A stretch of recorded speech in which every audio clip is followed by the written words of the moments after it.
Կախարդական թասը, հնդկական հեքիաթների մոտիվներով։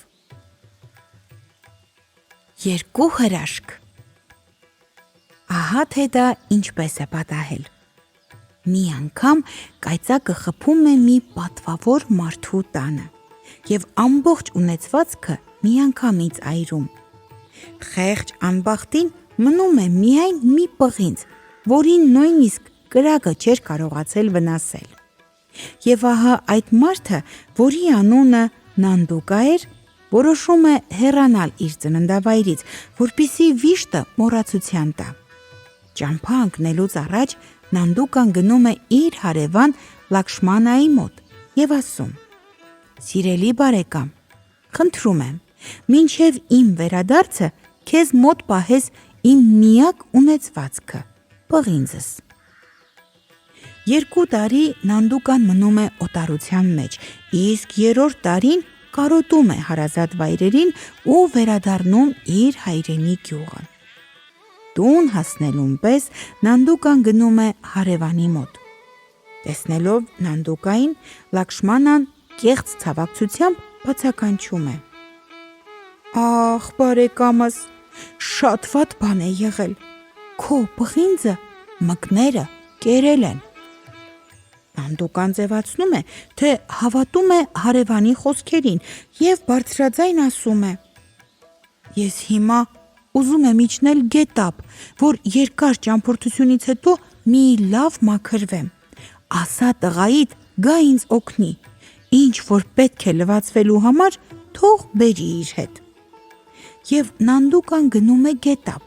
իսկ Լաքշմանայի 7 տարեկան տղան հոր հրամանին հնազանդ հետևում է նրան։ Երբ հասնում են ժայռերի մոտ, մեկուսի մի տեղ Նանդուկան լվացվում, մաքրվում է, ապա Լաքշմանայի տղային մտցնում է քարայրը, մի ծանր քարով մուտքը փակում ու գնում տուն։ Երեկոյան Լաքշմանան վախեցած վազում է նրա մոտ ու բղավում. «Այ Նանդուկա, որտեղ է տղաս, ինչու տուն չի վերադարձել»։ «Ախ, շատ վատ բան եղավ բարեկամս, մինչև ես լվացվեցի, ծիծեռնակը քարի վրայից թռցրեց տարավ քո տղային»։ «Վա, էդ ինչ ես ասում, խենթ ես ինչ է», գոռում է Լաքշմանան։ «Ով կհավատա, որ ծիծեռնակը կարող է թռցնել տանել 7 տարեկան տղային։ Հենց հիմա գնանք դատավորի մոտ»։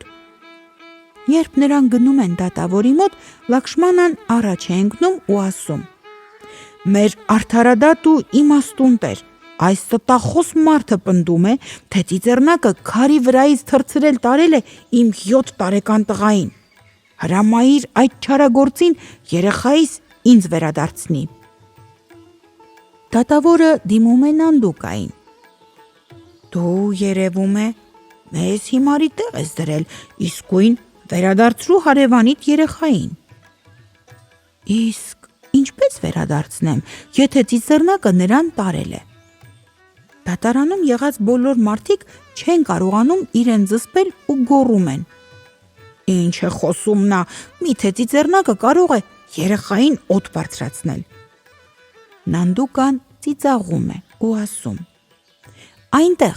ուր մկները կարող են ուտել պղինձը, ծիծեռնակն էլ կարող է օդ բարձրացնել 7 տարեկան տղային»։ Եվ նա պատմում է, թե ինչպես ինքը պղինձը թողել է հարևանի մոտ և թե ինչպես է վարվել հարևանն իր հետ։ Այն ժամանակ բոլորը ծիծաղում են ու ասում. «Նանդուկա և Լաքշմանա, հաշտվեք և էլ իզուր մի կռվեք, թող Լաքշմանան Նանդուկային վերադարձնի պղինձը, իսկ Նանդուկան Լաքշմանայի տղային»։ Այդպես էլ անում են նրանք և երկուսն էլ գոհ են մնում այդ փոխանակությունից։